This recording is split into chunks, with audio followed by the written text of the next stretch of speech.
Hi there! Welcome to What is Islam Academy. Let's learn about Islam together. If Islam is a religion of mercy, why does it allow slaughtering animals? Isn't that cruel? Shouldn't a loving God forbid killing innocent creatures? This is not just a question, it's emotional. It touches compassion, ethics, and modern animal rights. But before we judge, let's step back and look through the lens of logic, science, morality, and divine wisdom. First, a basic fact of nature. Every living being survives by consuming other life forms. Herbivores eat plants, living organisms. Carnivores eat animals. Humans are omnivores. We can eat both. If killing life to survive was immoral, then every lion, bird, and even rabbit would be guilty. But survival is not cruelty, it's design. Faced with the biological reality that for many, survival involves consuming other living beings, the ethical debate can become polarized. But the most constructive path forward isn't found in the extremes. The real question, the one that confronts our conscience, is this: if we must take a life to sustain our own, how can we do so in the most ethical and humane way possible? How do we honor the life that is given and fulfill our role as stewards on this planet without succumbing to cruelty or indifference?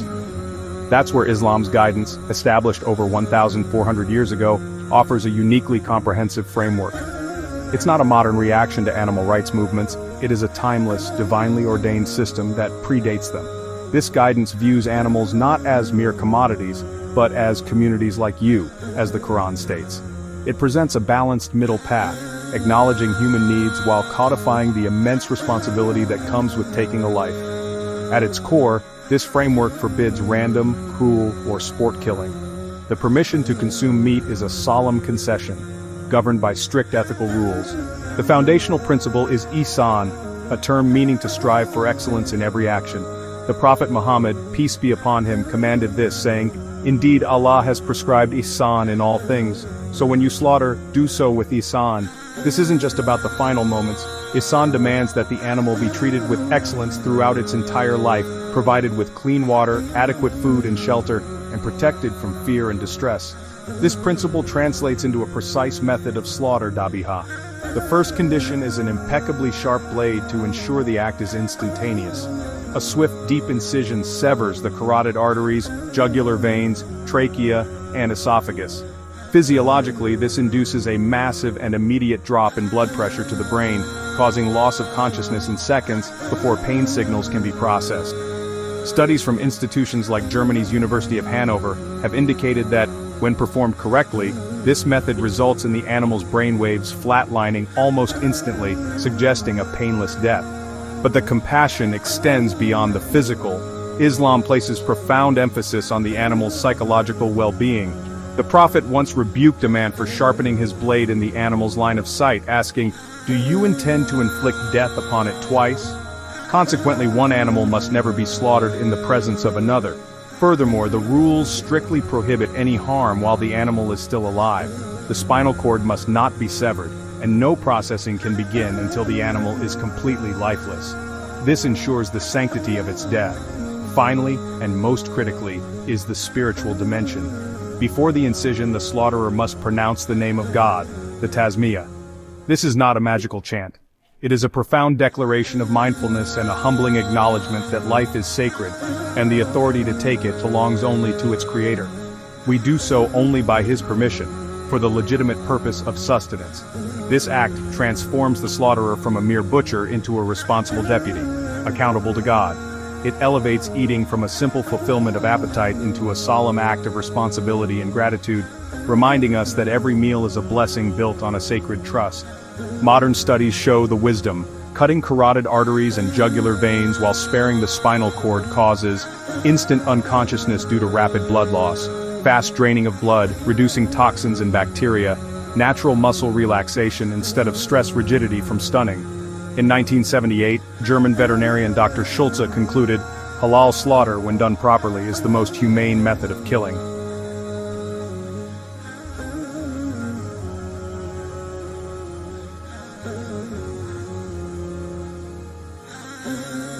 Let me ask you, would you prefer to eat meat from animals in factory farms, abused, stunned, and killed with no spiritual awareness? Or animals treated kindly, not tortured, slaughtered swiftly, with God's name reminding us of its sanctity? Islam insists If life must be taken for survival, do it with least harm, most respect, and highest purpose.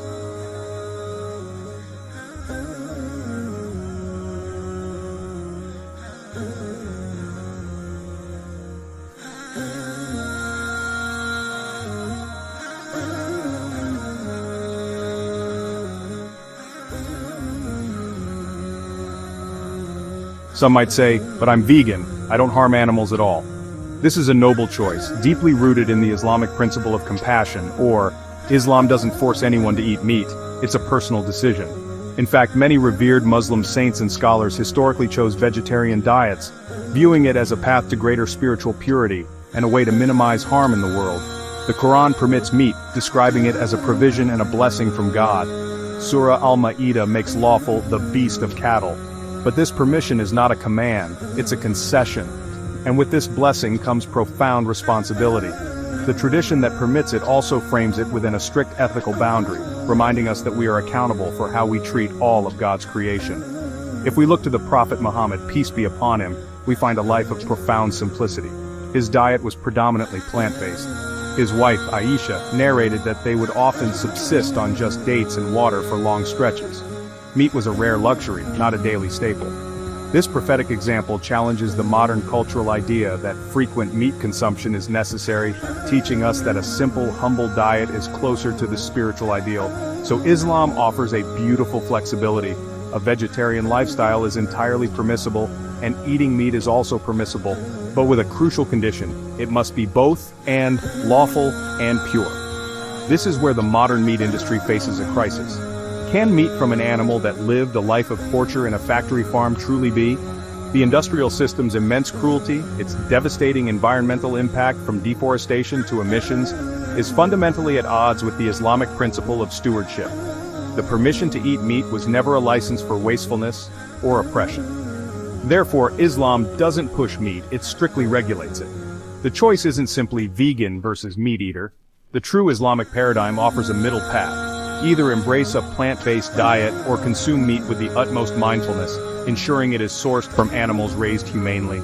Both paths lead back to the same core principle: honoring God's creation and living a life of compassion. Because humanity lives in different conditions. In Arctic or desert lands, vegetables alone cannot sustain survival. Islam is a universal deen. Its rules apply in every time and place. And Islam reminds, animals have rights. A woman was punished for starving a cat. A man entered paradise for giving water to a thirsty dog. So, eating is not a license for cruelty, it's a test of compassion. So why does Islam allow animal slaughter? The answer begins with a fundamental truth of our world. Life consumes life to survive. This is the law of the ecosystem, a cycle of sustenance governing all creatures. Humans are part of this natural order, biologically designed as omnivores. Our anatomy, from our teeth to our digestive systems, is equipped to process both plants and meat. Islam acknowledges this reality. It doesn't ask us to transcend our nature, but to sanctify it. It does this by establishing a profound ethical framework, one that predates modern animal welfare legislation by over 14 centuries. This isn't unregulated killing, it is a highly regulated sacred act. The rules are strict and designed to minimize suffering. The blade must be razor sharp, it must not be sharpened in front of the animal, and no animal can be slaughtered in the sight of another. These are divine commands that place the animal's well-being at the forefront, a stark contrast to the often hidden realities of industrial meat production. This ancient wisdom finds validation in modern science. Studies like the one by Professor Schulze at Germany's University of Hanover have explored this. Using EEG monitors to measure brain activity, researchers found that with a correct halal cut, the animal loses consciousness in seconds. The swift, deep incision severs the carotid arteries and jugular veins, causing a rapid drop in blood pressure to the brain. This induces immediate unconsciousness, before the brain's pain centers can be activated. The convulsions seen are not pain, but involuntary reflexes after the brain has ceased to function. But the reasons extend beyond biology and science, into the very heart of spirituality. The act of slaughter in Islam is a powerful reminder of the sanctity of life. By invoking God's name, the person acknowledges that life is not theirs to take, but a trust and amana from the Creator. This act prevents the detachment and commodification of life so common today. It forces us to confront the gravity of our consumption, fostering deep gratitude and responsibility. Islam doesn't just permit eating meat, it commands that we do so with humility, awareness, and a conscience that honors the creature whose life was given for our sustenance. And that is the profound difference between cruelty and compassion.